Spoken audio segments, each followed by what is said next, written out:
శ్రీమదే రామానుజాయ నమః. శ్రీమదే శ్రీమహానంద మహాదేశికాయ నమః.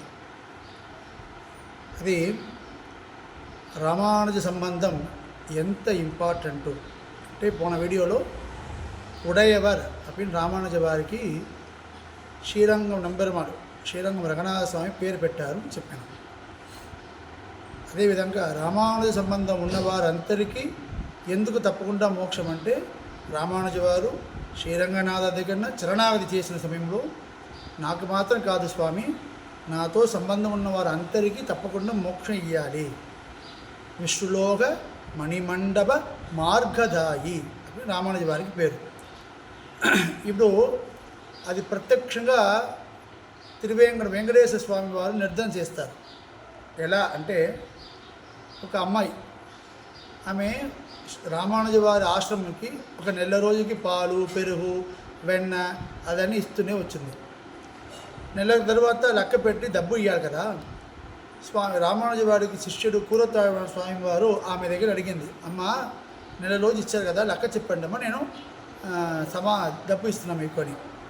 అది ఆ అమ్మాయి ఏం చెప్పిందంటే, ఈ పాలు పెరుగుకి నాకు డబ్బు అవసరం లేదు, మీకు ఏం కావాలమ్మా అని అడిగితే, ఏం లేదు, రామానుజాచార్య వారు ఒక సందంగా ఇస్తే తిరువేంకటం శ్రీనివాస స్వామి వారు మోక్ష ఇస్తారు అని అందరూ మాట్లాడుతూనే ఉన్నారు. నాకు రామానుజ వారి దగ్గర నుంచి ఆ సంతకం కావాలి అని చెప్పింది. కూరతాడు ఇది పెద్ద విషయమో, మనం ఆచార్య వారి దగ్గరనే అడగమని ఆమె తీసుకెళ్ళి రామానుజ వారి దగ్గరనే అడిగారు. రామానుజ వారు ఏం కావాలమ్మా అని చెప్పింది. స్వామి నాకు మీ దగ్గర నుంచి నా మోక్షం కావాలని సందంగా పెట్టి మీరు ఇవ్వాలి అని చెప్పింది.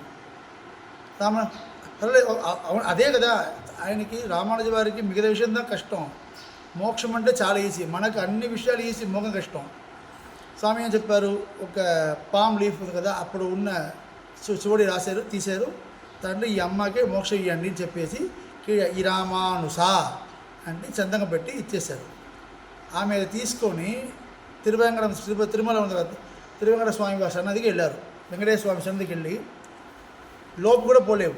ఆమెకి ఎంత పౌరుషం అంటే, రామానుజ వారి సంతకం ఆమె దగ్గరనే ఉంది కదా, ఎందుకంటే నా దగ్గరన స్వామి రామానుజ వారు సంతకం పెట్టిన ఇది ఉంది, నాకు త్రివేంకటం అనేది తప్పకుండా మోక్ష ఇవ్వాలి, నా దగ్గర సంతకం పేపర్ ఉంది అని చెప్పింది.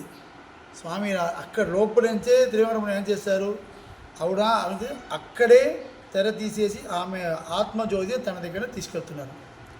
సో థియరీగా చెప్పిన వారు స్వామి నంబర్ మా శ్రీరంగం రంగనాథ స్వామి, అదే ప్రాక్టికల్గా చూపించిన వాడు తిరువేంకటం వెంకటేశ్వర స్వామి. ఇది మాత్రం కాదు, ఇలాంటి చాలా విషయం మన గురు పరంపరలో చాలా విషయాలు ఉన్నాయి. అంటే రామానుజ సంబంధం ఎవరెవరికి ఉందో వాళ్ళందరికీ మోక్షం ఉంది. స్వామి రామానుజ 1000 సంవత్సరం ముందుకు ఉన్నవారు కదా, నాకు ఎలా సంబంధం దొరుకుతుంది. నేను ఇప్పుడు రామానుజుడు పుట్టి ఇప్పుడు వచ్చిన మే 2వ తారీఖు 1008 సంవత్సరం వచ్చింది. 1008 సంవత్సరం ముందుకు వచ్చిన వారు 1008 సంవత్సరం ముందుకు వచ్చిన వారు సంబంధం నాకు ఎలా దొరుకుతాయి స్వామి అంటే, దానికోసమే రామానుజాచార్య వాడు ఆయనకు భవిష్యదాచార్య అని పేరు. ఈ వచ్చిన ఫ్యూచర్ అన్నిటికీ ఆయనే ఆచార్యుడు, జగదాచార్య అని పేరు. కారే కరుణై రామానుజ కదా, దయైక సింధో కదా అని ఏం చేస్తారంటే 74 సింహాసనాధిపతులు ఏర్పాటు చేస్తారు.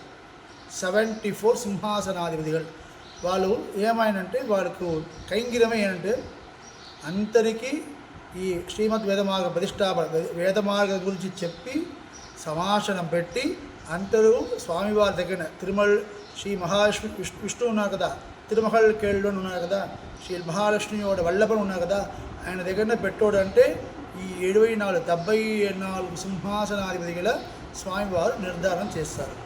74 సింహాధిపతినాదిగల నుంచి ఇప్పుడు మన ఆచార్యాడి వరకు అప్పుడు స్వామివారు నిర్ణయం చేసిన వారు ఉన్నదా, వాళ్ళ శిష్యుడు అది వచ్చిన ఆచార్యవాడు అని మన ఆచార్యవాడి వరకు రామానుజ సంబంధం ఈ ఆచార్య పరంపర పూర్వంగా మనకు వస్తుంది. అందుకంటే మనము ఇప్పుడు ఒక ఆచార్య వారి దగ్గర సమావేశం చేసుకునే ఆయన ఆచార్య వారి సంబంధం, ఆయన ఆచార్య సంబంధం అని రామానుజ వరకు పోతుంది.